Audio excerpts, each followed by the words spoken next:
Coming up this week on a jam-packed edition of the Course of Life podcast, I had a very close call with some Saturday drama at Torrey Pines, plus our boy Goofy Viktor wins again, and my recap from everything at the PGA show this past week. We're tuned into a revival of the series and an interesting documentary as well. And this week, we got a twofer, really cool guest in Jake Garcia from KVUE Sports here in Austin on all things Austin sports, reporter life, and more, and a very special 19th hole themed guest for my interviews last week, plus our Super Bowl matchup thoughts, and we always end with food. All of it brought to you by our friends at Club Dr. Golf. Mike, I don't know if you saw, but I hit the course this past weekend, and the first thing I posted, as soon as I got to the range, was my new routine that starts and ends with Club Dr. Golf. I mean, it's the way to go so you have a shiny club staring back at you. Yeah, and it's so easy because the spray is just, you hit your few 9-irons and then you spray, wipe it down, and then move on to the next club as you're warming up. It's just an easy, seamless way to get your clubs clean and ready to go whenever you hit the course. A couple of portable solutions in the spray, the cleaning solution. They both do an amazing job to improve club performance, spin, ball speed, control. But like I say, every single week, just that little better feeling of confidence when you step up to the ball and you see a clean, shiny face ready to go. So again, check out Club Dr. Golf at clubdrgolf.com. They're Amazon's choice for golf club polish, and they're ours as well. So use promo code COL. That's promo code COL for 15% off any purchase at clubdrgolf.com. Check them out, clean your clubs, and get your Club Doctor today.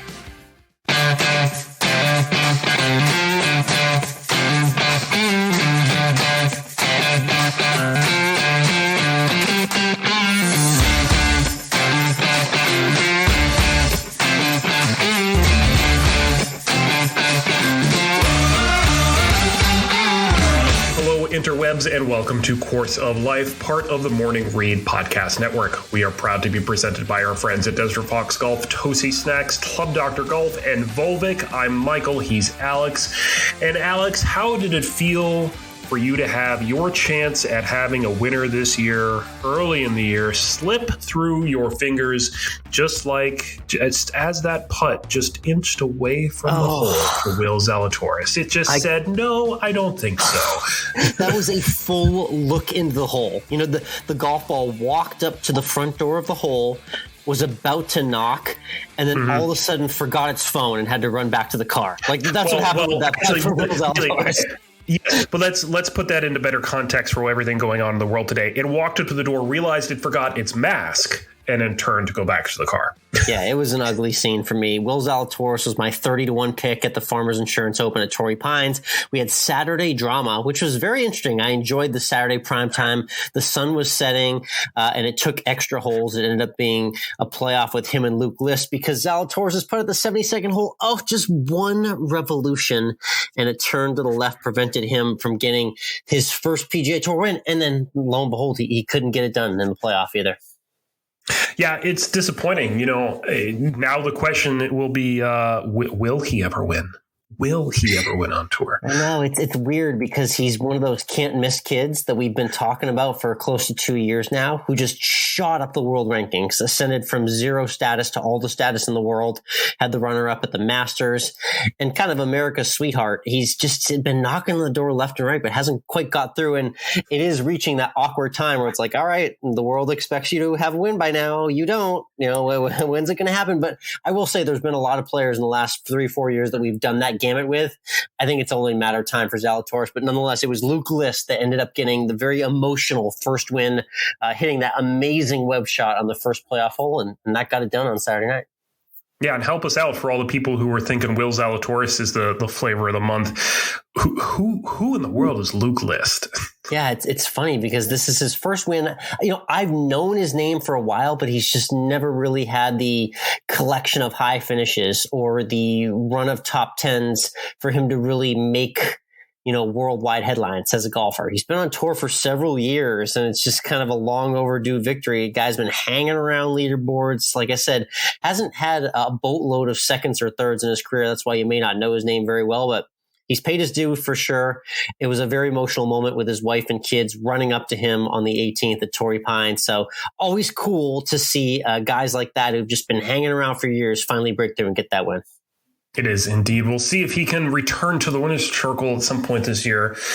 You never know. Who has a better chance of winning next? Will Zalatoris or Luke List? That's the question, maybe. No, seriously. I mean, I'm going to say Will Zalatoris. I'm knocking on the door with this guy. I've been chasing him in my picks on Twitter. My picks at Twitter annually the night before the tournament starts. I'm at Course of Life 1 and you're at MWRINC. So I'm close. I'm going to keep him in my small circle of guys that I typically wager on because I just feel the momentum with him. So I'm definitely saying Zalatoris for your answer to that. All right, let's switch over to the LPGA, where we had someone do something for the first time since 1979. Oh, wow. And that was Lydia Ko getting her 17th LPGA Tour victory, the first player to reach 17 before the age of 25 since Nancy Lopez did it back in 1979. And that's a mind-blowing stat. Well done. And mind-blowing, though, also because she hasn't turned 25. Lydia Ko has been around forever now. She turned pro basically like I think 14 or 15, like an ungodly early age. She was playing in professional events. So it feels like she's been in the golf lexicon for a decade. That's because she has, and she's still not 25 yet. And that's what you need to realize here, too. What's crazy is that this is really a comeback for Lydia Ko. I think we can say she's in a comeback mode right now because of her now 17 LPGA Tour victories, 2 of which are majors. 3 of those wins have come after the age of 20. So she is turning her game back around again and getting back into this mode. So, there are so many just fantastically hot players in the LPGA Tour. And Lydia Ko has said, hey, guys, don't forget about me. Don't forget about me. Also young, too, which is amazing when you think of who's at the top with Jin Young and the Cordas and everyone else there getting it done. So shout out to Lydia Ko, getting ever so close to that Hall of Fame status as well, too, which is just amazing for her age. And one little cool LPGA tidbit that came out this week as well. They're doing their own little mini documentary, which is going to be debuting this week. You'll see it on YouTube by the end of this week regarding the CME Tour Championship. So some really cool behind the scenes content coming from our friends at the LPGA.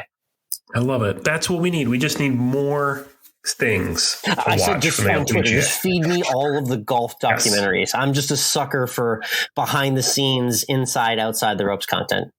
Love it.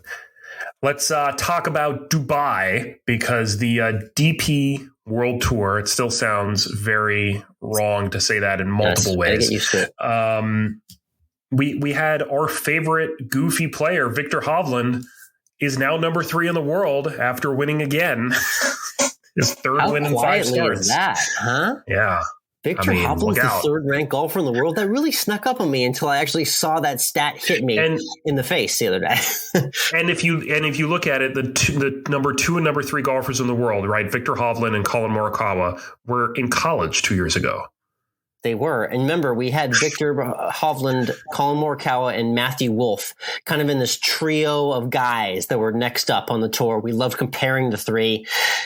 2 of them have ascended very well. It's funny, Matthew Wolff maybe burst on the scene first. You remember he got that first PGA Tour win before the other 2 did.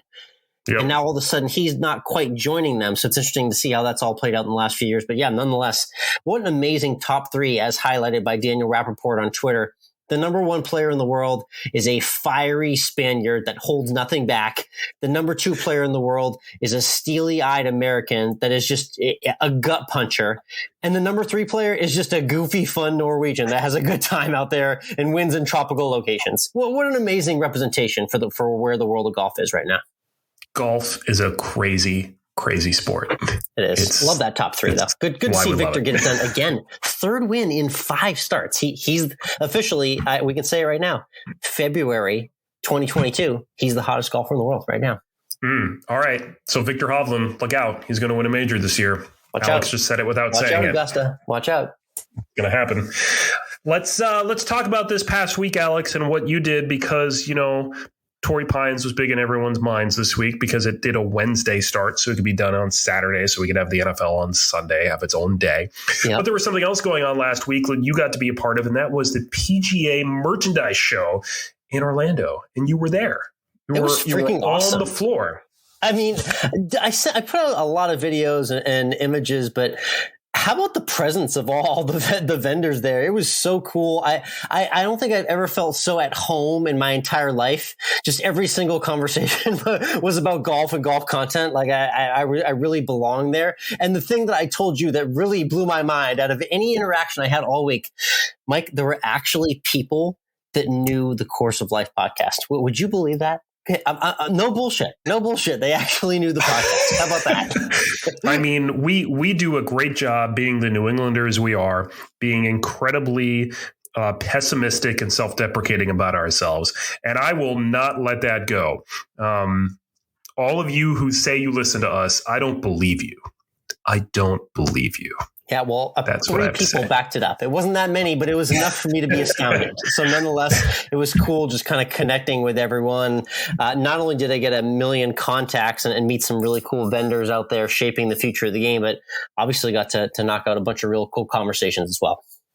Yeah, let's talk about some of the people you got to see, some people that we've had on the show before that you got to actually meet face to face. You got to see that these are real live people, and they got to see that you are too. And let's just kind of go down the line here. Let's start on Wednesday. Who'd you see on Wednesday? Yeah, so it started with Ben Palacani, who's a really cool pro out of Tennessee. Teaches a lot of high school golfers, but you'll love this connection. He's big and networked in Nashville, and he's caddying this coming week at Pebble Beach at the AT&T Pro Am for a guy named Mookie Betts. Have you heard of him, Mike? Didn't he used to play for the Oakland A's? Yes. Plays a little baseball. I don't know if you know of him at all. He's won some things, and Ben's actually friends of his through their Nashville connections. They both live there, and Mookie Ben's kind of his second set of eyes as far as a golf coach, and Ben's taking the trip, and he's out there in paradise this week caddying for Mookie. So definitely tune in on the broadcast this weekend. You'll probably see an upcoming guest in the Course of Life. I love it. This is what we live for. It's what we live for. Yeah. Who else was kind of, a big name for you that you saw? I think back to the people that I know you saw here and back to some of our very first guests. And one of them is Mae Brennan.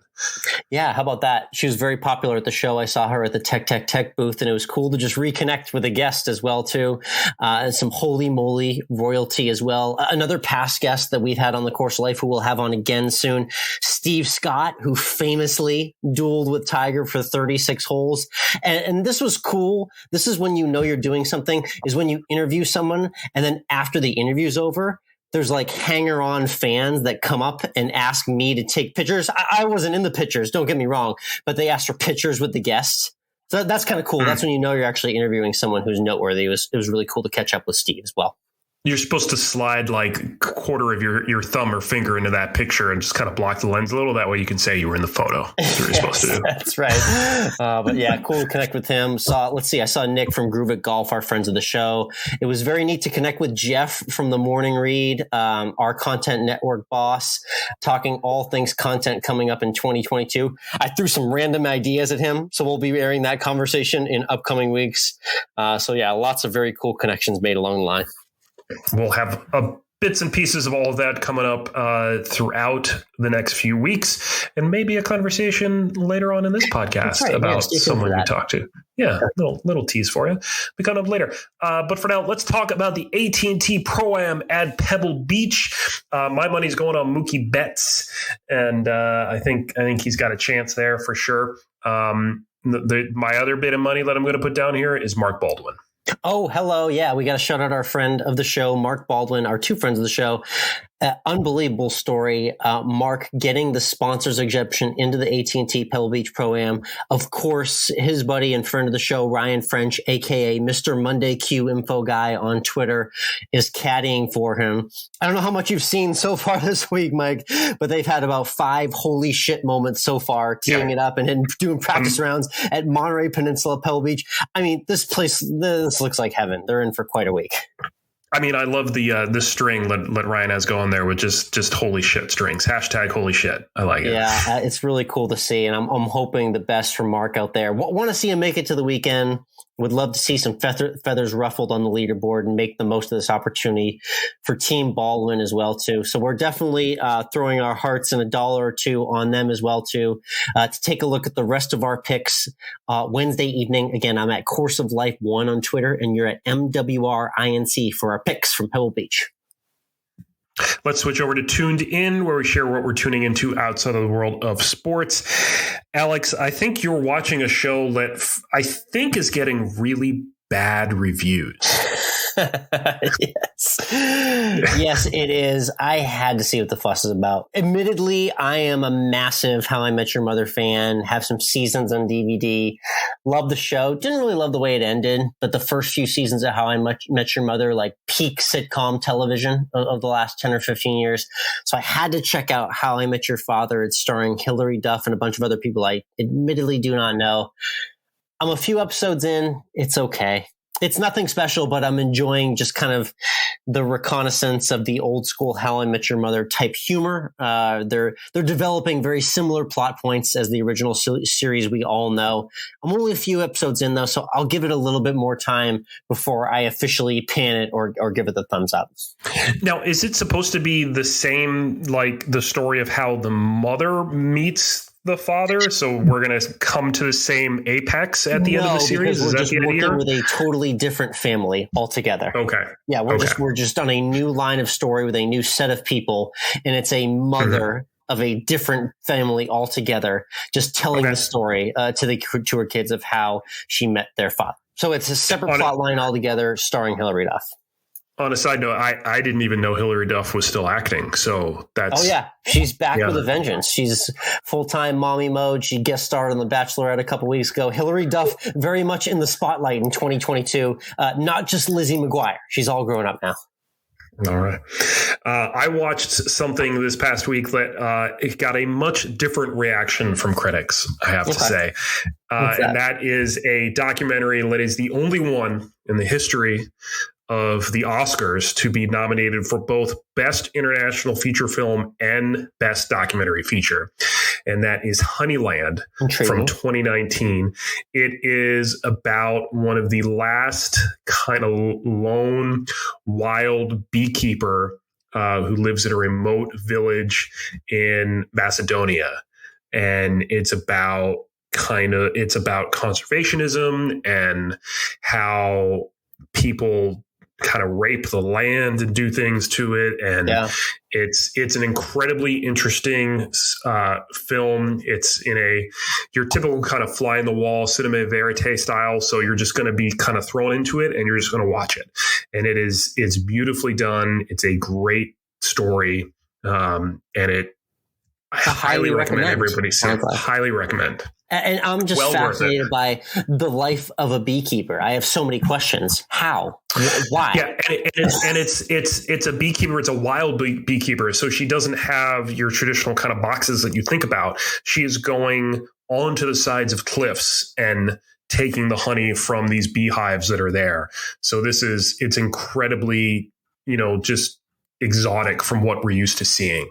It's really cool. It's really cool. Like a third world trip indeed. That sounds like a watch. Honeyland. Okay, I'll keep my eyes peeled for that. Yep.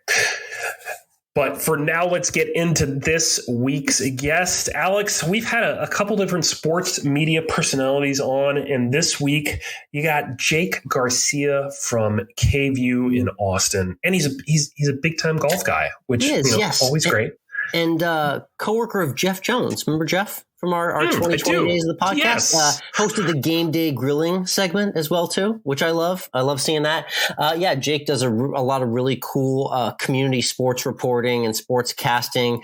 Seeing him out at the Dell Match Play last year and looking forward to seeing him out there again. We get into golf, the Match Play, Austin sports, his game, golf and COVID, all sorts of fun stuff with a really cool guest here from the city of Austin, Texas. We'll get into that conversation with Jake in just a moment. But first, Alex, I have a question for you. Yeah, what's that? Have you ever played golf in the snow? Yes, I have. Unfortunately, I only got to do it for a couple days here in Texas last winter when we got our snowfall. But boy, the memories of hitting the golf ball around on a snowy day, you feel like you're doing something wrong, but it just still feels so great. And what color golf ball were you using? Were you using a white ball? Were you losing it in the snow? You were, weren't you? If you use a white ball in the snow, you're not from the northern part of the United States, and you don't have a brain, because those things get lost instantly out there in tough winter conditions. That's true. And, I think Boston got 22 inches of snow in the bomb cyclone that dropped on them this week. And if anyone out there is playing golf, they're playing a bright yellow or orange golf ball, which probably means they're playing a ball from Volvic Golf. Yeah, like the XT Soft. That's what you got to do. Go-to. Mm-hmm. That's our go-to. Mm-hmm. Yeah. Either the XT Soft or the Vivid. It's bright. You're going to see it in the snow.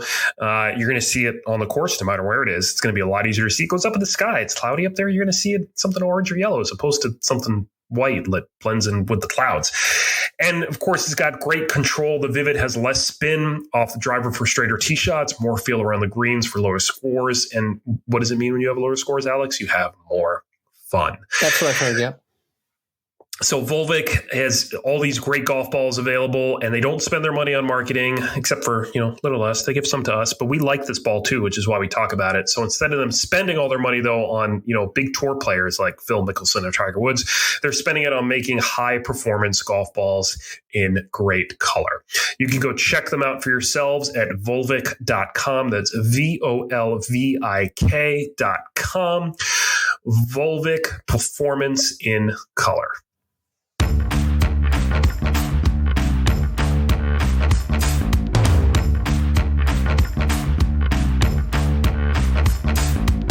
Next up on the tee, we have a sportscaster, news reporter right here in Austin, Texas, that covers all things sports, both college and professional, and a big golfer in his own right. It's KVUE's Jake Garcia joining us on the Course of Life. Jake, how's everything going today? I'm pretty good, man. Thanks so much for having me. Excited to talk with you here. Yeah, definitely could tell you were a massive golfer. I mean, for Christ's sakes, this guy's got a golf club in his biopic. You went to Arizona State, which is like a golf mecca. I've been out and played a lot of courses in the Phoenix area. I'm curious, what's the background to when you first started playing the game growing up, though? So golf to me was always something that I did for fun and not really competitively until my senior year of high school. I think I first picked up a golf club when I was 8 or 9, maybe. And it was something that I just enjoyed doing every Saturday with my dad, and my brother and my sister would go out to our local par 3 course in Central California and would get golf lessons from the clubhouse professional on hand there. And then after that would play 9 and that would be that. And so I really love golf, but it was never a sport for me that, I had aspirations to play competitively. Because honestly, it fell during baseball season, and baseball was kind of always my favorite thing to do when I was growing up. And it took until my senior year of high school where I was like, you know what? Like, I've been golfing my entire life, and I'm pretty good at it too. I should see if I could play both baseball and golf for the high school team at the same time.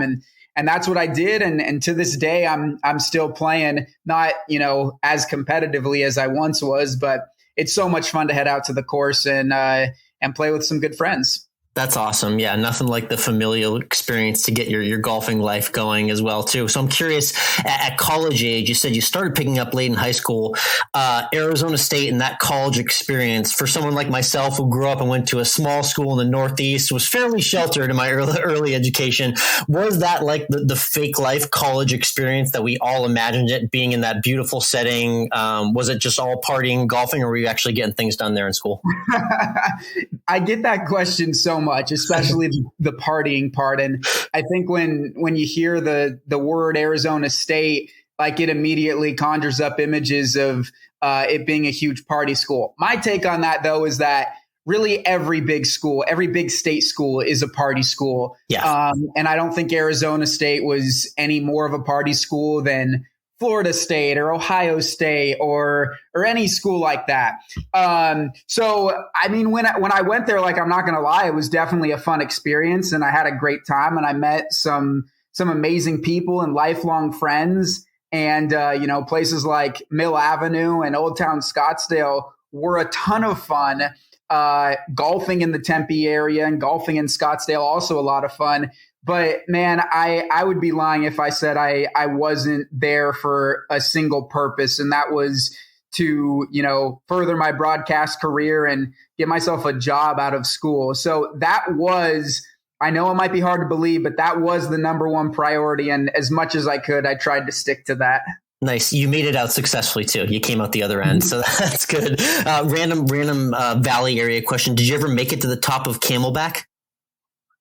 I did. Yeah. The thing that people don't realize is that Phoenix and that surrounding area has unbelievable hiking. People associate it with golf and summertime and all that good stuff. But I'm a big hiker.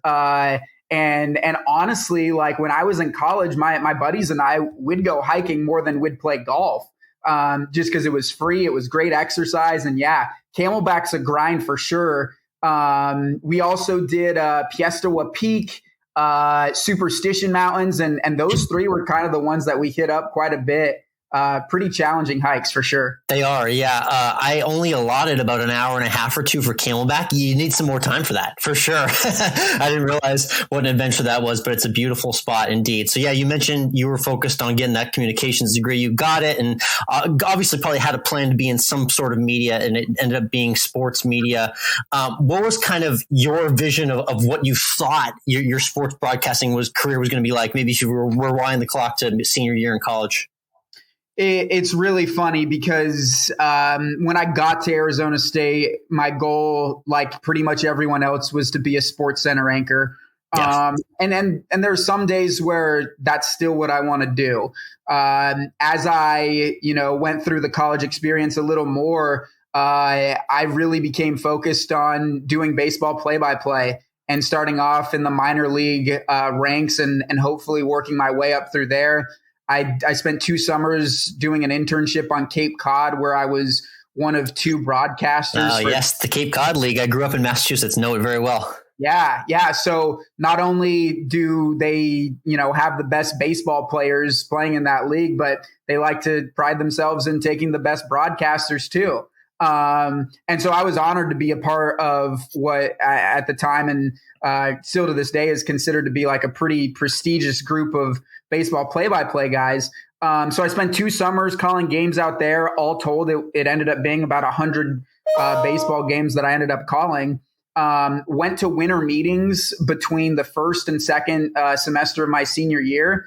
And it was at that point, right before winter meetings, that I was all in. But then after winter meetings, I was starting to reconsider just because I felt like the quality of life that I'd be living as a minor league baseball play-by-play guy wasn't the best quality of life I could have. And the other thing was, additionally, I had spent 4 years at Arizona State under a strict curriculum of how to become a really good local TV reporter. I had no instruction on how to become a play-by-play broadcaster. So I thought I was good, but I didn't know I was good.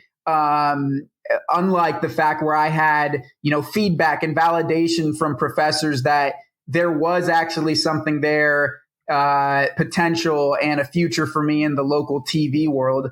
And so second semester of my senior year, I kind of just said, I think I'm done with this baseball play-by-play stuff. I'm going to, try and hone my craft as a sports reporter for local TV.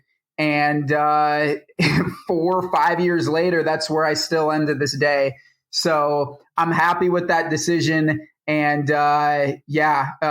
just really happy with how things have kind of progressed from there. Yeah, everyone kind of has those sliding doors moments when they decide exactly where things want to go. I had a brief stint at ESPN up in Bristol doing stats and analysis into all hours of the night. And I quickly realized that there's certain roles in sports where you lose all semblance of a normal clock or calendar. So it looks like you found a little bit of that with sports on TV. So before you got to KVUE, though, I got to ask about something random and take a quick left turn. I saw that you did some sportscasting in Oregon, but you competed in a very unique competition, a Dancing with the Stars type competition. Now, myself and my wife, being huge fans of the show, that's one of our guilty pleasures, airing on KVUE as well, too. Tell me everything about what that competition was like. Yeah, so it was called Dancing with the Rogue Valley Stars. So it's not the program that everyone watches on ABC Network. It's a much more local thing that they put on, obviously. Yes. But yeah, like in Southern Oregon, I guess I was considered a star, which is a huge honor. And I didn't take that, title and responsibility lightly, but I was matched up against local doctors and teachers and dentists and bankers and all that sort of, so community. Cool. Yeah. So each of us were paired with a local dance instructor. And I was lucky enough to be paired with this woman. Her name's Tess Minnick, still a really good friend to this day. She actually lived in Austin before moving to the Rogue Valley. So it's kind of weird how I went from Southern Oregon then to Austin. She was giving me all sorts of places to check out and stuff like that. But the point of the competition at the end of the day, though, was for it to be a fundraiser for this nonprofit called Sparrow Clubs. And what Sparrow Clubs does is they raise money for kids with serious medical conditions. And so as I was going through this training, also on the side, I was fundraising. So I was going to local businesses and being like, hey, I'm competing in this dance competition. It's for a good cause. Here's what that cause is. Would you be interested in any of these, sponsorship packets, or would you be interested in just donating however much you can? And so I want to say I raised, what was it? Around $5,000-$6,000 for it, which was great. And I thought was awesome, but man, there were other people in that competition who just completely blew me out of the water. I want to say the most that was raised was around $20,000. So, all told, we raised quite a bit of money for a really good cause. And the competition was really fun as well. As I'm sure you are yourself, I love all forms of competition. So for me, I was never like a dancer or anything like that growing up, but I was like, hey, like this is a stage, this is a spotlight, this is a chance for me to perform and entertain and try to win too. I didn't win. But that's okay because it was just a great time for sure. Nice. What was your best dance? What'd you do the best? So we actually, we spent 3 months training for a specific choreographed dance. So my dance was the American Rumba. And so for 3 months, I practiced like this set routine. It was like a 3-minute routine. And like, honestly, I would have never guessed that I would enjoy the American Rumba so much. And at the start, I was like, man, why can't we lean into like something that's more like hip hop based or Latin or something like that? But by the end of that, I was fully on board with the American Rumba dance. Nice. We danced to this song called Sharp Dressed Man. And yeah, just great memories all around. Very cool. Again, we're catching up with Jake Garcia here with KVUE. So like you mentioned, you had that stop in Oregon, then you made your way here to KVUE in Austin. You and I got connected through mutual contact who we previously had on the podcast, in Jeff Jones. Talk about kind of arriving in Austin, working alongside Jeff as a colleague, and kind of what he taught you about showing you the ropes here in this city. And the bonus question is, have you gotten to try any of these grilling masterpieces I keep seeing from him? I'll start with the grilling masterpieces because the short answer is no. Oh man, I knew that too. Jeff is so talented on air, but I honestly think his true calling might be as a world-renowned chef one of these days, because when the pandemic first hit and we were all faced with the burden of trying to come up with content in a world where there were no sports going on, that was his take on it. And it's brilliant. Like, it got sponsored. It has all these cool graphics and things like that. Yeah. But I'll say this, Jeff is a family man, and he cooks specifically for his family. So they're the ones, his wife and his daughter are the two that nobody else really benefited from that, and not the rest of us. I give him grief for that all the time on air. I'm like, dude, you show all this food on TV. When are you going to bring it into the studio and let the rest of us try it out? Because everything he cooks looks so delicious. Right. But yeah, going back to when I started here, when Jeff started, it was a situation that honestly was uncomfortable, but I was comfortable with it, in that when we started, it was a completely new sports department. There was no carryover from the previous sports department. And when I was hired in Oregon, that's exactly how it was too. And so I knew there was going to be a learning curve and an adjustment period, both with us and the job we were trying to do, but also with viewers too. Because understandably, like, viewers get attached to the people that they see on their TV screens. Definitely. And when the previous department had been there for so long, and by all accounts and everything I've seen, just like in our archives, they did a really good job. Viewers have an attachment to that, and they don't want to see those people leave. And so I understand. And at the start, it was hard because we were not that. And especially like learning, what stories there are to tell in a new area where I know nothing about. Like it took some time for sure. And there were growing pains, and it was uncomfortable at times, but I feel like we got to a point where we understood what it took to tell stories in this area, and we became better acquainted with the community. And I honestly, like, now I don't even do as much daily sports coverage as Jeff and then our coworker Emily as they do. Tyler Feldman is one of the newest sports reporters. My role now is more so like community sports storytelling, and how, sports intersect with all sorts of different things like culture and race and gender and that sort of thing. But the only way that I could have gotten to a position like that, where every single week I'm finding story ideas like this, that aren't being spoon-fed, for lack of a better word, to us through things like the University of Texas and Austin FC. Yeah. The only way I was able to find those stories was to be surrounded by people like Jeff, who are really talented at finding stories in their own right, and who just have really creative ideas and ways to showcase the incredible culture and community of sports that we have here in Central Texas. That's awesome. And you guys kept the momentum going up through an interesting point in time when COVID and sports, when things were very uncertain. I think one memory I had of you specifically is, I don't remember if it was you at home or wherever you were, but I remember seeing some sort of golf setup in your backyard. Is that currently where you are now? Will you still able to work on the golf game as much as I did in my backyard during COVID? I actually moved right in the middle of the pandemic, which was an awful and strange time to move. So my current setup actually doesn't allow for much of any of that. Something that I did try and do, though, there was some golf elements mixed in. There were kind of like health and fitness elements mixed in too, but this segment called Shelter and Shape, which was, I guess, my version of what game day grilling became for Jeff. Mm-hmm. And it was just at a point where, like, there were no organized sports going on. There was no UT, no Texas State, no Austin FC, no NFL, none of that. So there were still community sports events happening and people doing things to, I guess, not, become overwhelmed with the awful situation that we were all going through.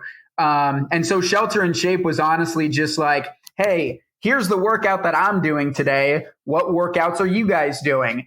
And so, I would have viewers and friends and colleagues send in whatever workouts they were doing. And sometimes, that included golf trick shots in their living room. That included creative ways to lift weights when you didn't have access to bench presses and dumbbells and things like that. So I was really happy with what that turned into, because I think it was just a moment where people kind of came together and was like, hey, exercising is one of the most important things we can do when so much has been taken away from us. Yeah, and we needed those connections that time too. We're in the heat of COVID and everything like that. So it was important that content was out, and I appreciate you doing that, Jake. Let's talk about the event I know you and I both love. I've seen you in the fairways, patrolling the action with your camera, walking Austin Country Club at the Dell Match Play. I volunteer there every year. It's my favorite week of the year, and I know you must love it too. Between Tiger coming there in the last couple of years to the Austin, Texas storylines with Spieth and Sergio and whatnot, there's always a lot going on because it's a World Golf Championship. I'm curious, from your perspective, what's your favorite part of covering that week? So my experience with Dell Match Play was interesting because my first year that I was here, I guess I was hired in July of 2019. So the 2019 tournament had already happened. Yep. And so we go into 2020, and I actually was able to take part in the media playing of Austin Country Club that week. And so I was gearing up for a week of coverage, doing a lot of studying and brushing up on things like that. And then all of a sudden the world came to an end and, I remember. And it was canceled. So I had to wait a year for my first experience with that. And honestly, like in terms of sporting events that I've covered, that was probably the most fun I've had since I worked here. I just think like there's something so awesome about like a pro sporting event coming to town. You have all these big names who are in the field, and yet you have a guy like Scotty Scheffler with the awesome UT ties making a run through, the weekend portion of it. So for me, like seeing him have so much success, like that just made my job so much more fun because the tournament turned into like, hey, it's cool that this tournament's going on too. We should really pay attention to this because a local guy has a serious chance at winning it. So that was my favorite part of it. I just love golf too. So like I'll nerd out like on the clubs that the guys are swinging and just watching like their swing path and things like that. Watching how they interact with their caddies. I'll tell you, Spieth and his caddy have unbelievable what a dynamic that is. They need to have their own broadcast with just no commentary and just give them the mics. Yeah, it's so entertaining to watch. So for me, like little things like that is what makes that event so special. And I'm lucky enough, like I get a front row seat for all of that. And I'm able to go underneath the ropes and listen into those conversations. And honestly, like it reminded me a lot of the golf tournament that I got to cover when I was a student at Arizona State, the Waste Management Phoenix Open. Yeah, that's obviously the biggest party in golf. But Dell Match Play is no slouch for energy either. Like there's a lot of kind of those similar vibes going on when that event rolls around. Yeah, those hospitality tents get cranking for sure down by the water. It's fun time. I'm looking forward to seeing you out there in March. It's Jake Garcia. The E is a 3 on Instagram and Jake_M_Garcia on Twitter. Let's do some rapid fire questions just around Austin golf and everything else going on. 30 seconds real quick. And your thoughts on Austin FC's second season here. You covered the team a lot and the KVUE sports team did a really good job throughout the inaugural season. I got to go to Q2 and saw the energy of what it's like to have a brand new pro sports franchise. What are you anticipating for season number 2 here in Austin? Well, hopefully there's better soccer being played on the pitch because I think that was the one thing that was missing from year one. You talked about the energy at Q2 Stadium. Something that I got to witness firsthand was the incredible connection between the team and the community and everything that entailed. So I just think the third missing piece to it was like, hey, let's put a really good product on the field. Hopefully, Josh Wolf in year 2 is able to work out some of those growing pains.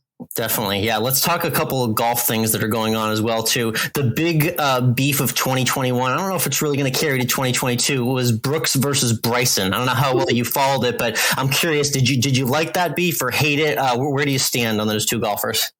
I love the beef because I've honestly thought that golf lost something when Tiger, stopped being a factor in major championships and on every Sunday. And that factor was kind of the edge that he played with and that it factor. And so whenever, the game can be infused with a storyline like that, I love it. And honestly, like I struggled with taking a side because I think like personality wise and game wise, I'm a Brooks guy.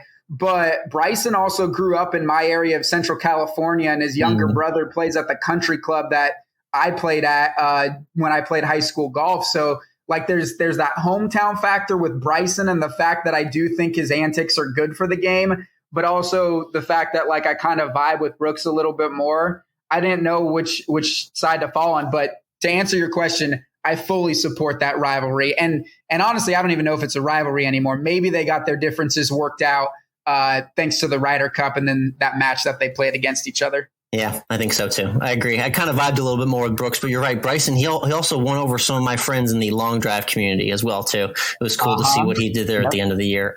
One thing we talked about in our year-end recap, which I want to get your prediction on. I was shocked. There was 3 of us in a round table, and I was the only one who thought Tiger Woods would tee it up at all on the PGA Tour in 2022. Am I crazy to think that he could make this return and play golf by the end of the year? What do you think? I've learned to believe that nothing is crazy when it comes to the athletic limitations that some people want to put on that guy. I mean, like watching him play with his son in the Pro Am event, so cool. it was amazing. It was awesome. And honestly, like when I watched him take his first few swings, I was like, man, are you sure you should be doing this? Like, it looks like you're in so much pain right now. But like his game is still kind of dialed in. Like his short game's really, really good right now. So, and man, I would love it so much to see him on a golf course in 22 and to be a factor in a tournament as well. That'd be so special. I'm curious. You must have an awesome experience. I got experience in Arizona, Oregon, a couple of great golf meccas there. What's like your highlight golf course? Or when people ask you what's the nicest track you've ever played, what's your answer? Oh, that's such a good question. I played at this place called the Raven Golf Club in Arizona that I think is familiar with it. Impossible to beat. And then there are so many courses, like when I just like look at the places I've been, I'm like, how have I not played golf there? Like growing up in Central California, I haven't played Pebble Beach. My dad and sister have, so I missed out there. I never got to play on Papago, which is where the Arizona State golf team played on, even though I had connections to get on there. I haven't played at the Broadmoor in Colorado, even though I have multiple family members who live in Colorado Springs. So there's so many places like that I've been to a million times, but that I haven't gotten to play at yet. It's frustrating. The other one, obviously, being Austin Country Club, beautiful place to play. I'll go with the Raven in Phoenix. Definitely. Nice shout out to, we actually had Aaron Olson, who's one of the pros at the Raven on. I met him in Phoenix when I went out for the Waste Management. It's a small world, how we're all connected here in the golf community. Final question we want to get to. We ask all our guests here, Jake.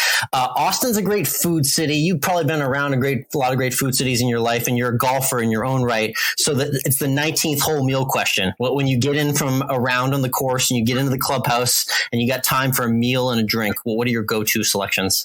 Man, that's a wonderful question. I'll be honest with you. My meal is not a 19th hole meal. It's like a 6th, 7th, or at the turn meal, because when I'm golfing, like I need something, and I can't wait until the end of that 18th hole. I'll tell you this. A lot of times I'll golf really early in the morning, especially when I'm hanging around my dad, my uncle, my sister. They like to get out and beat the crowd, so they're not, facing a 4 or 5 hour round. Yep. So I'm a big breakfast burrito guy at the end of a round. Austin has great breakfast tacos. California invented the breakfast burrito. So that's my go-to whenever I get done playing around with my family back home. Yeah, good sustenance indeed. I like that choice. Jake, thank you so much for joining the Course of Life. Really appreciate it. Looking forward to more content from you at KVUE, and I'll see you at the Dell Match Play. Appreciate it. Looking forward to it. Great conversation, my friend.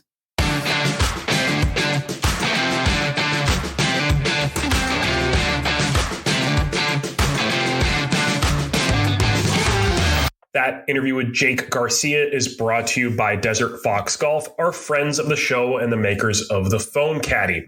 The Phone Caddy lets you strap your phone right onto the side of your golf cart, so it's easy to view and use all day long. There's no more fumbling around the dark spaces of your golf cart, dropping your phone on the seat, or even worse, onto the grass as you drive away. The Phone Caddy keeps you locked in safely so you can stay locked into your round. It'll be the talk of your foursome, and it's a great gift for any golfer in your life. And Alex, you got to see almost every color of the Desert Fox Phone Caddy at the PGA Merchandise Show. I did. Which one was your favorite? I'm probably going to go with maybe like pink or red and get really exuberant. Well, a color I haven't tried yet, but it was really cool to see all the different logo options. Like if you're out there and you're part of a course, or you're having a guys trip, or you're doing any sort of event, or you want to put a cool logo or something on your phone caddy, it's a great gift for that. I watched Eric and the Desert Fox team have hundreds, if not thousands of conversations about this product. And I can tell you that it answers all the questions about where to put your phone on the golf course. So definitely check out our friends. And Mike, what's the promo code if people want to save a little on a phone caddy of their own? It's Course of Life, and you save 10% off your purchase of a phone caddy from any of those colors: red, pink, orange, black on black, even from the Patriotic line. Black, everything. They do everything. They got everything. If you can think of it, they probably got it. So again, that's promo code Course of Life to save 10% at desertfoxgolf.com. So head on over to their website, use promo code Course of Life, tell them it was us who sent you there, desertfoxgolf.com.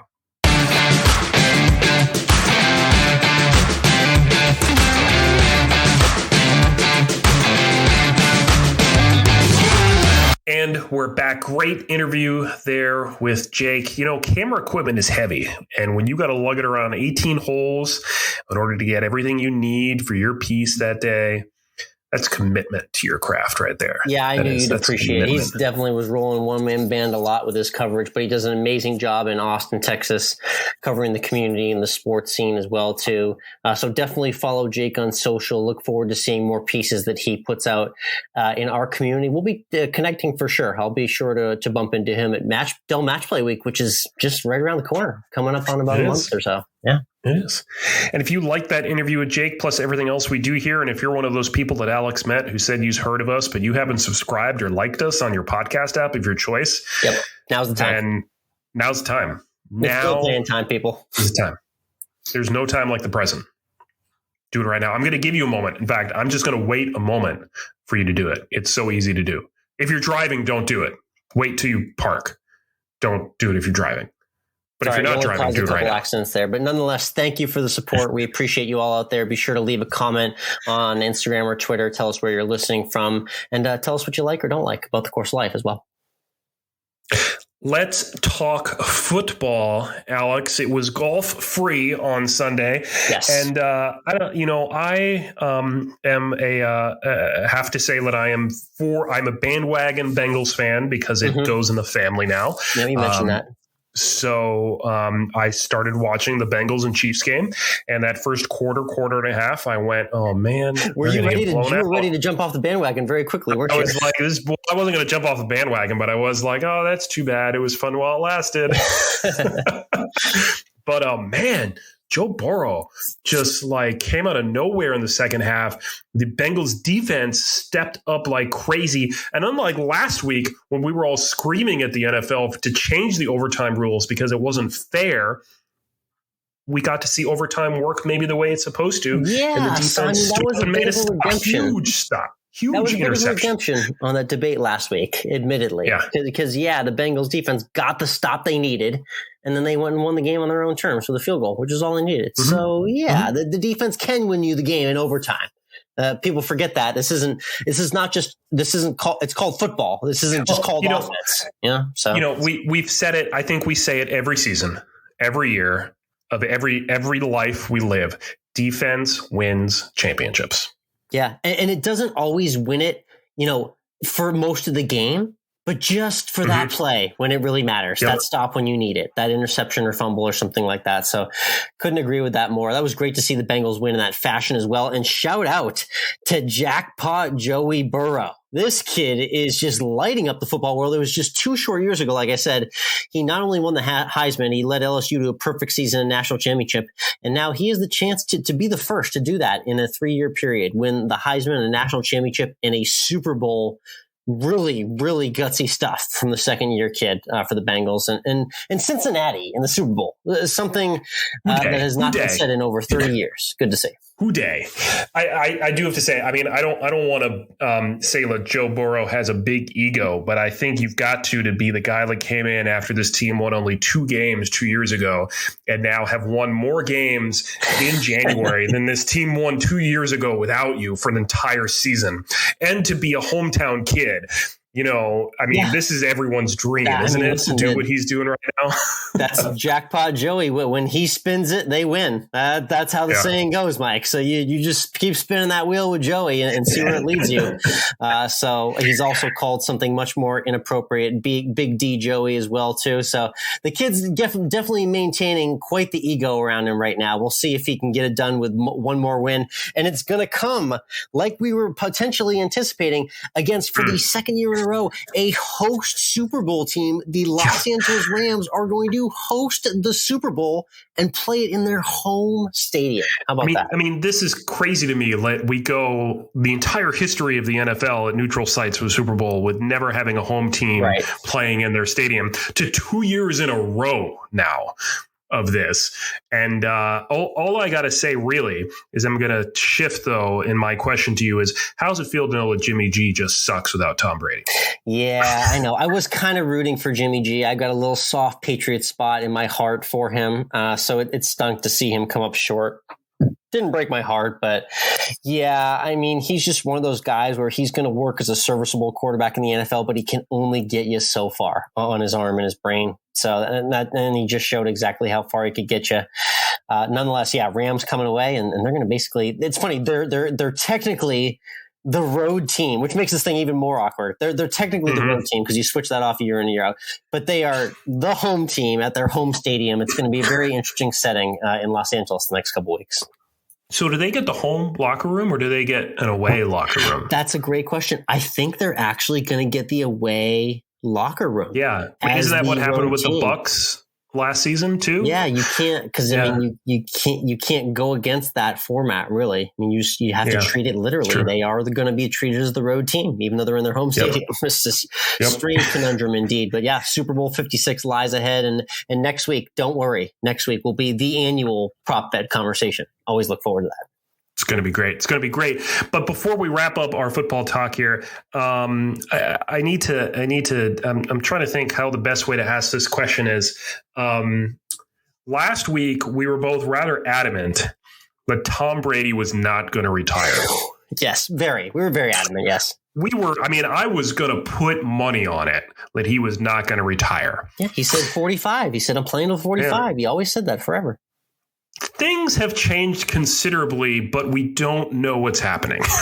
It's so awkward, the whole thing. And it really is just the state of misinformation and leaked information in 2022 that's leading us to where we are now.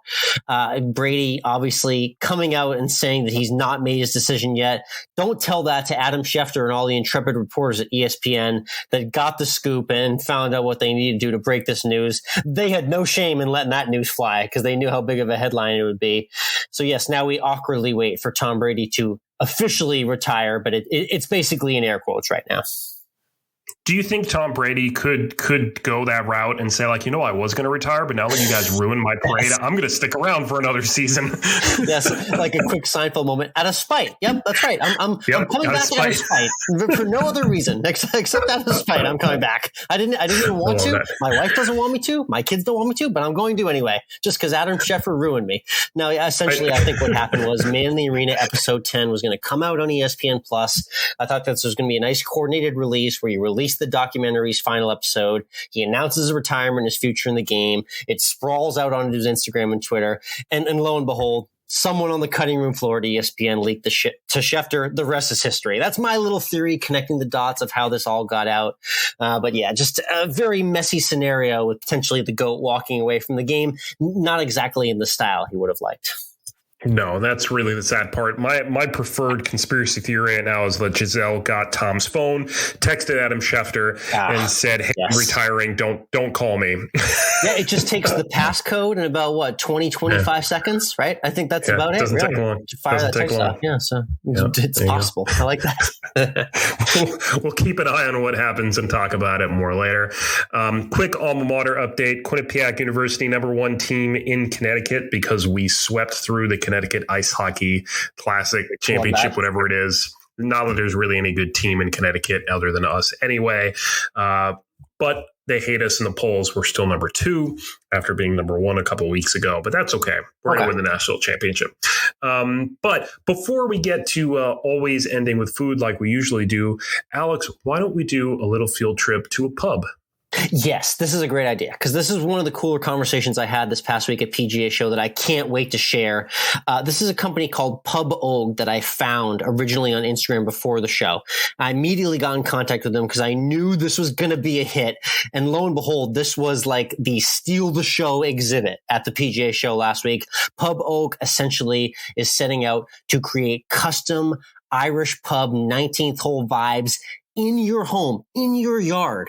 That's right. They're making dreams come true. So I caught up with the CEO of the company this past week and had a really cool conversation surrounding all things the 19th hole.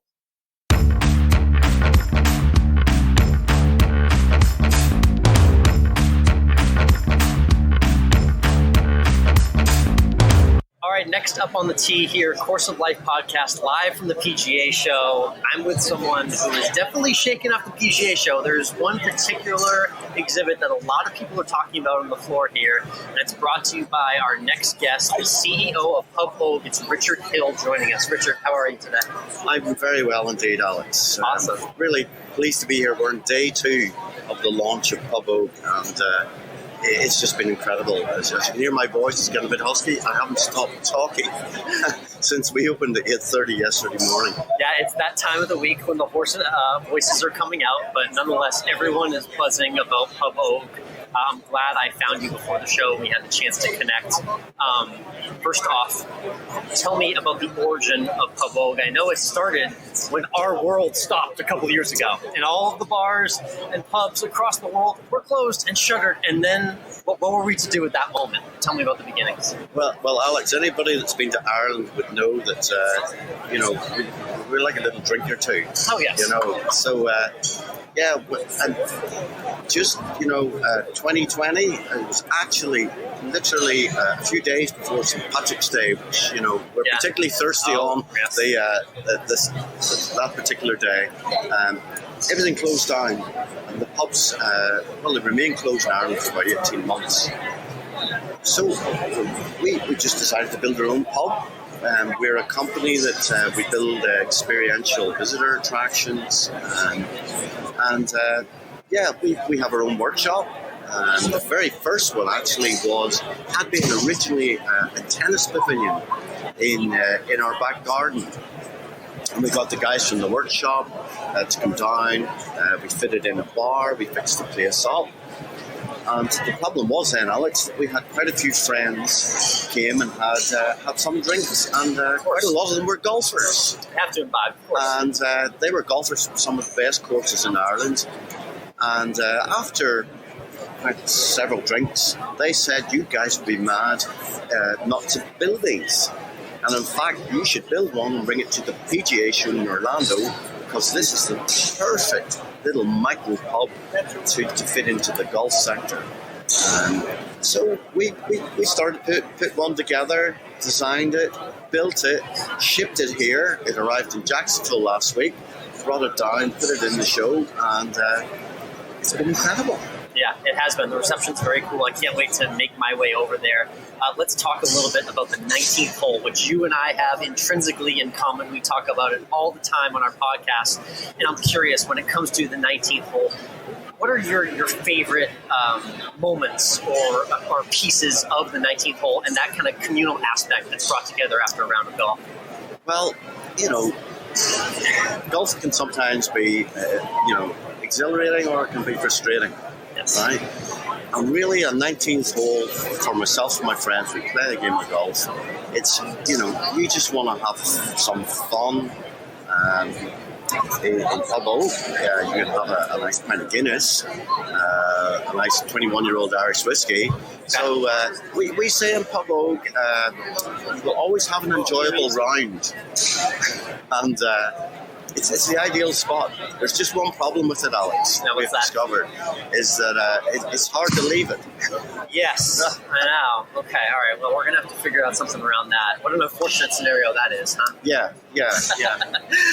So tell me a little bit about what specifically goes into these pubs. We're going to showcase it, obviously, for our listeners now. But when I think of Irish pubs, I think of kind of very warm, tight quarters, slightly dimly lit, and really giving out that closeness and community feel. But what are some of the neat features that you've incorporated into these mini pubs?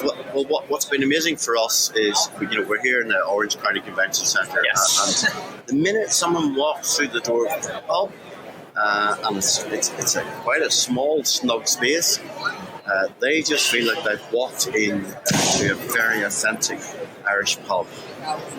Our bar, I'll start with the bar, it's pretty incredible. The bar is made from a tree that was planted in 1756. Is it right? This is authentic chestnut wood, is that right? This is chestnut wood. This is, if anyone's coming to Ireland, please come north. It's from a country estate called Glenarn. It's steeped in history. 1756, trees were planted, and we looked it up. That particular year was the very first year that St. Patrick's Day was celebrated in a pub in New York. Oh, man. The first thing that comes up in Google. So it was just made for our bar. And we didn't know until it took 2 years to season the tree. Whenever we cleaned it, turned it into a bar top, and lacquered it, it came up like the settling of a pint of Guinness. This beautiful veneer on the top. So it's very authentic. It's the materials. It's hand built. It's got all of the finest Irish whiskies. Underneath the bar, it's got a full built-in fridge. We've got 2 kegs Guinness in there at the minute, 100 pints each. So I think we're maybe about halfway through it. So yeah. I'm sure we might be running out here before tomorrow. You've also you'll notice the smell of Ireland. You'll wonder, what is that smell? Or, how do you generate that anyway? So in Ireland, we've got what's called peat. It comes from a bog, it's dried out, and it turns into turf, and that's what goes on the fire. If you go into a house in Ireland, they'll be burning peat. It's a very distinctive smell. Sometimes Scotch whiskey has got the flavour of peat in it. We burn a little bit of peat in a little ceramic cottage, and the smoke comes out the chimney. And it just gives that lovely fragrance of actually being in an Irish pub. Very cool. There's some little secret compartments in the pub where we keep the very special whiskey. The beer is on draft. You go behind the bar and you pour yourself a pint of Guinness, which is good fun. Yeah. This isn't just woodworking. This is an actual bar ready to go. This is, you get absolutely everything. The whole thing has got its lighting. Essentially, you just need to plug it in and put some water to it. It's got a little sink in it. We've got all genuine artifacts. We've had great fun going around finding really, really old whiskey and water tumblers and old bottles. It's like a little antiquities of Irish drinking in there. We've got some great signed photographs of our Northern Irish golfers. Rory and Darren Clark. We've even got a signed Sean Connery in there, who actually loves golf, so there's a little bit of Bond in there as well. It's one of these little small places, but you could sit in there for hours and still find something special or unique. Yeah, you're very good with the details, I can tell, and that comes from your background. Describe a little bit of your background with different experiential design and your history and how that led you to creating a company. Yeah, well, we were very, very lucky as a company, myself and Colin, who run the business. We worked back in 1990 on Disney in Paris, when Disney were building a theme park there. Very neat. And we also actually used to come to America and build full-size Irish bars in the early 90s.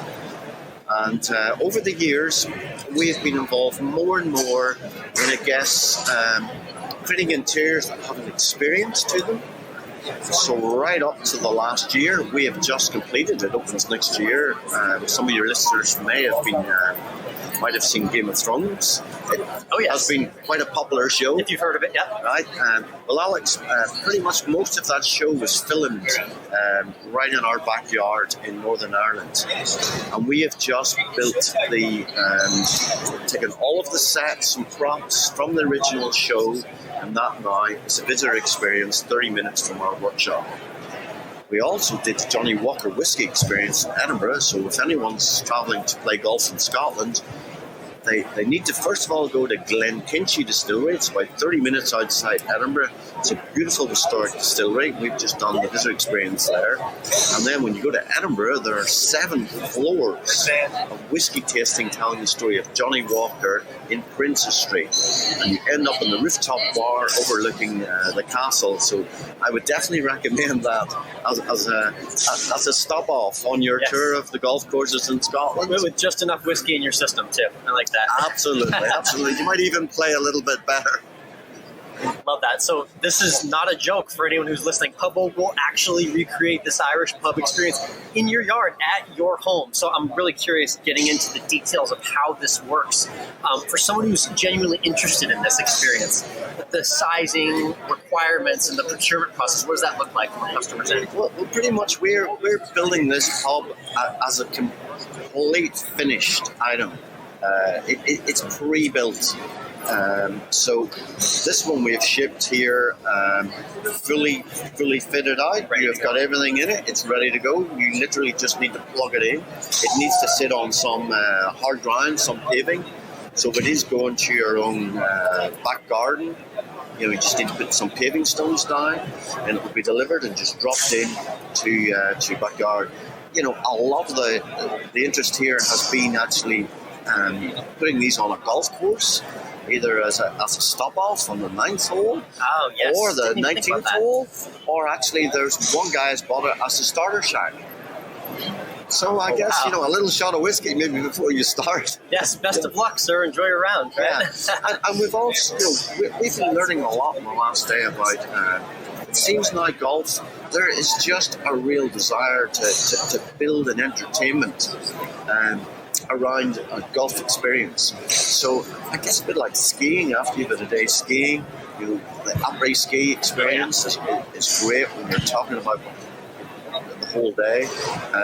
This encapsulates that, and you've got it pre-built. So we're building them in Ireland, shipping them here, and then it will get shipped on and installed in the course, or I guess your backyard, or you could put this anywhere. You could put it on top of a mountain, put a generator in it, and just have your own little pub forever.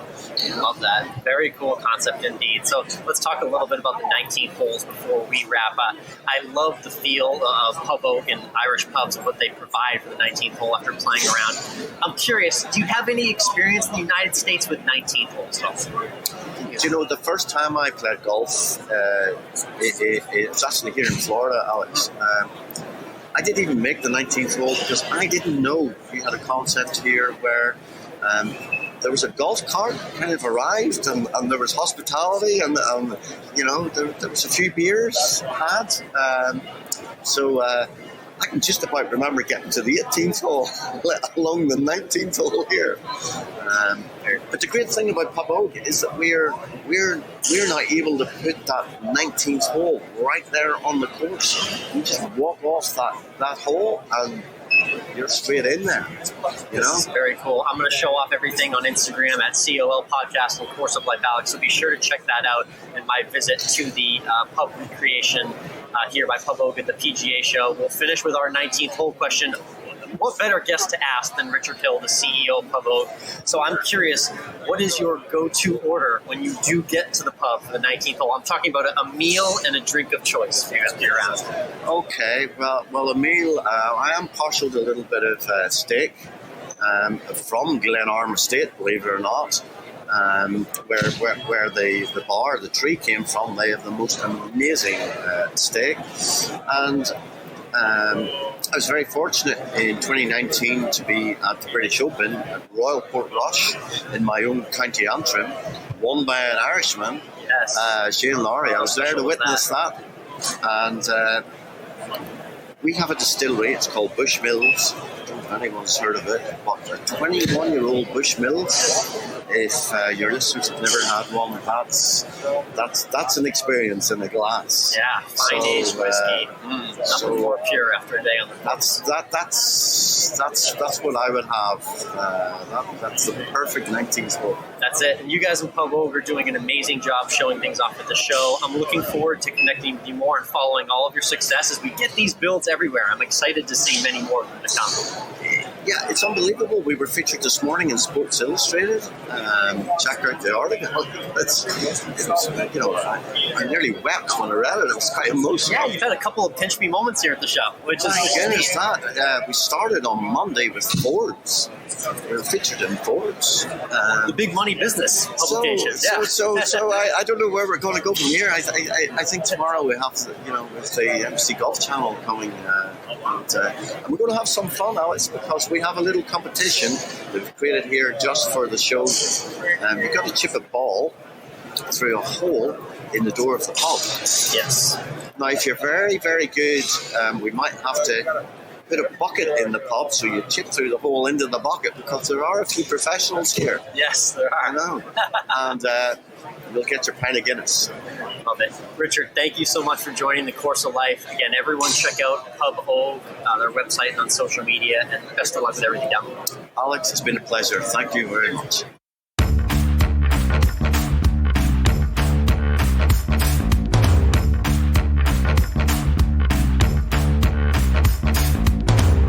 Alex, that really was just an incredible thing that we saw there at the show with that pop-up pub. This Morning Read did an article on it. Sports Illustrated did an article on it. It was all over golf Twitter. This thing stole the show. That was an awesome conversation there. And just, I'm going to need to go get one for my backyard. I may not be drinking, but now all my friends can come over and drink. Yeah, so, that was cool. It's just a cool vibe setter. You know the Irish pubs, the dimly lit with the art on the walls, and just the conversation and the communal experience that creates. I love the way Richard explained that. I'm a sucker for Richard's just unbelievably amazing Irish accent. If I ever get over there one day, I'll be sure to connect with him. But in the meantime, follow Pub Oak and check out everything they're doing. If you want that magic to be recreated in your home, you know where to find it now. Indeed. And now that we've visited the 19th hole pub, let's hashtag always end with food. Yes, brought to you by Toasty Bites, makers of Toasty Super Bites and Toasty Snacks. We love all the flavors and they're great, healthy, on-the-go snacks. Promo code COL20 at toasty.com/COL. Mike, amazing thing happened to me because I got to go to the University of Texas basketball game this past weekend, and they've got a wonderful promotion that if UT wins, on the way out the door, you can help yourself to free wing coupons from Plucker's Wing Bar here in Austin, Texas. So needless to say, I grabbed several, and I've just been munching on free wing coupons for the last few weeks. It's been an amazing weekly trip to the restaurant for me. I was going to say, you're eating the coupons or are you cashing in the coupons for wings? Yeah, I'm doing 10 wings. I'm mixing up all the flavors. Let's see. I had spicy lemon pepper and ranch this past weekend. I've had the mango barbecue. I've had buffalo hot, garlic parmesan. What are your favorite wing flavors when you go to a wing spot? I'm pretty traditionalist. I do love my just straight up buffalo. I'm also usually a big fan of any kind of Asian flavor going on there. Yes, I'm just a sucker for some of those too. Lemon pepper, I don't know. I'm not a huge fan. Have you ever tried like a peanut butter and jelly wing? Have you ever had any of those before? I've heard of this existing, but I have not. Yeah. The weird food related wing I've tried at Plucker's, which is very Texas, is they have Dr. Pepper wings. Oh, that's probably excellent, actually. Surprisingly good. Yeah, but what's the PB&J wing taste like? What's going on? I don't know. I actually haven't had one. I think I went somewhere and I wanted to try them, but no one else I was there with wanted to try it. So I was like, oh, man. Well, I'll just have to go back to the kitchen and Pluckers and see if they can whip up 5 for me. We'll see if they can add it to the menu. Do it. What's on your food repertoire this past week? Making good on my promise of baking more bread. So I baked a beautiful looking loaf of just country white bread. And if you looked on my Instagram, it was a thing of beauty. It tasted fantastic as always. And it got actually from the in-laws, we got a couple different flavored oils and balsamic vinegars for the holidays. And so we've been, you need good bread to dip into some of this stuff. And, that's one of the subtleties of bread that is very lost on a lot of people is if you get yourself a nice olive oil, balsamic setup plate with maybe a little bit of cheese on top, and then you just caress that bread right through. That is one of the more underrated starts to a meal that you can have, I'd say. Mm-hmm. It's really, I think and I'm sure you know what I'm talking about here, when you'd get the rolls and oil to dip in at Bertucci's in New England. I mean, that was just, it was chef's kiss. It was fantastic. So you can do something similar yourself, bake your own great bread, get some high quality oils, and you're good to go. Love that. It's MWRINC on Instagram. Check that out. And also Always End With Food Pod is our IG for all things food. But thank you for tuning into this week's Course of Life. Appreciate all of our new subscribers and listeners and everyone we saw at the PGA show. Much more content coming from there in the next few weeks. Until then, everyone have a good week.